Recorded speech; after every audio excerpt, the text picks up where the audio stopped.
The white party is to promote your business that's worth $33 billion. Right? So, you know, a nigga will always come for free food or a free party. Our thing with that is that it appears that you've bought into culture. So everything that even Kendrick said about Drake that some people seem to resonate with, Michael Rubin, it's like 20 times on you. It seems that you're buying culture. Anytime someone purchases culture and tries to frontline it, here's the thing.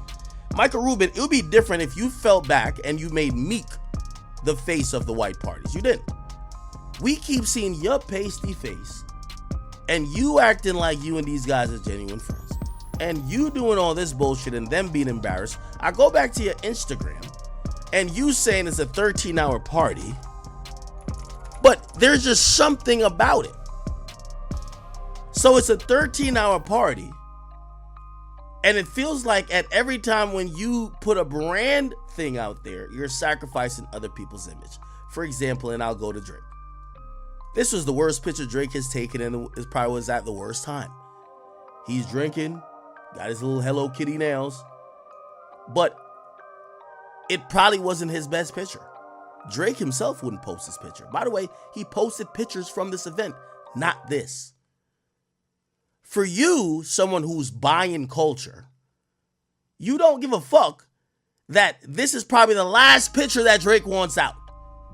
For you, it's more important that the optics of the people looking at your company, Fanatics, see you with Drake.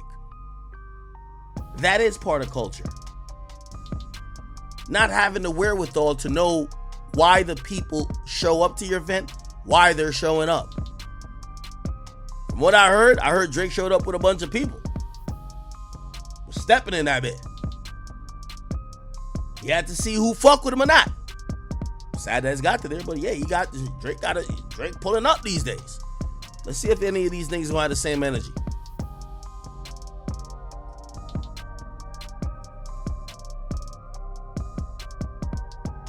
You not being cultural and understanding where Drake is and why he's even at your event allows you to put up a picture of Drake where he looks old and looks like his father and looks depressed.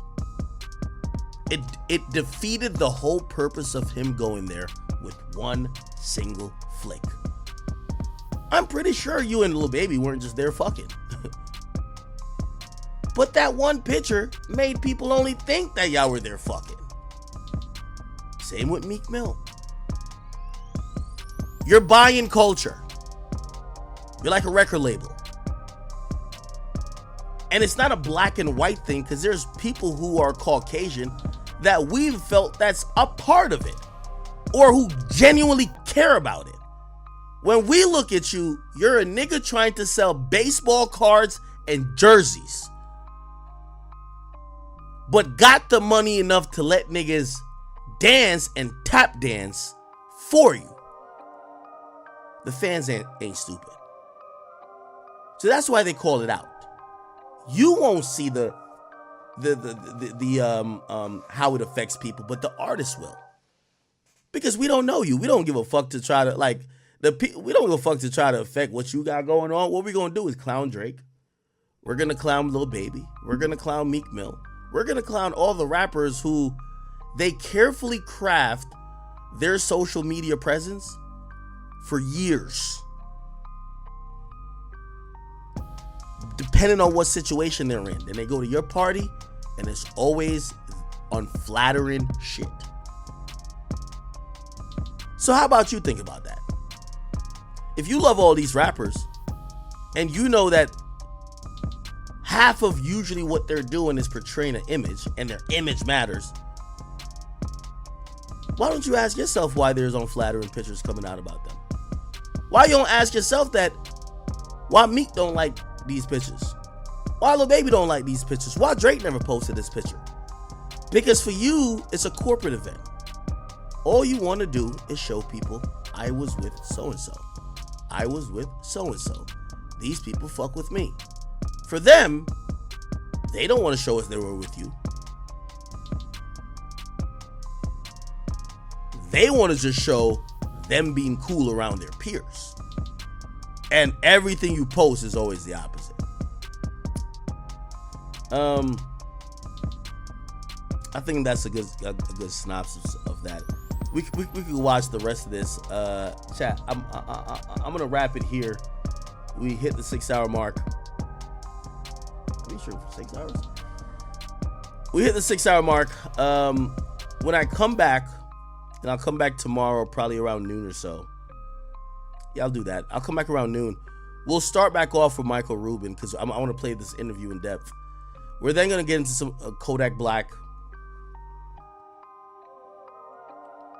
Dame Dash, who is maybe going to sell the Masters to, is it reasonable doubt? You might sell them to Drake.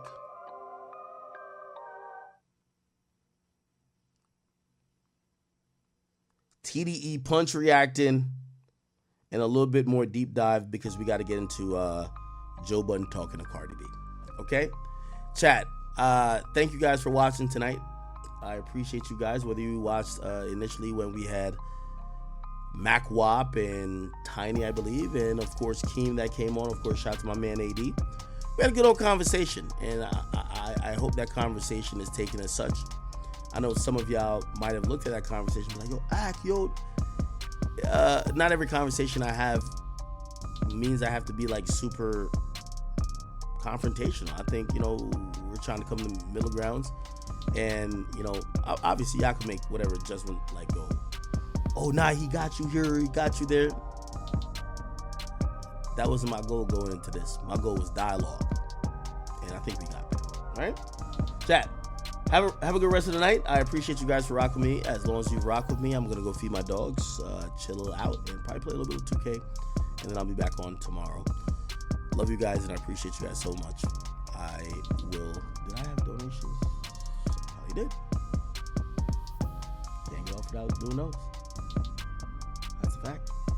Thank you for everybody who donated on the King Akademiks page. And of course, if you donated on Twitch or if you donated on Rumble, I appreciate you as well. SP, thank you, brother. Nicole Harris, what's up with you? He says, let's make a deal. No Drake, Kendrick, or Cardi or Tory talk until they drop music. Good music. Nicole, you want to do that bet tomorrow? We could do it.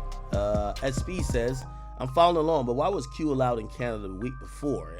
It appears that Q wasn't banned from Canada. The venue canceled. So the venue was not going to have the concert, which they couldn't move it at that time. And it looks like Live Nation kind of told them that, and they claim they got paid, which means Live Nation must have knew that this cancellation was out of their control.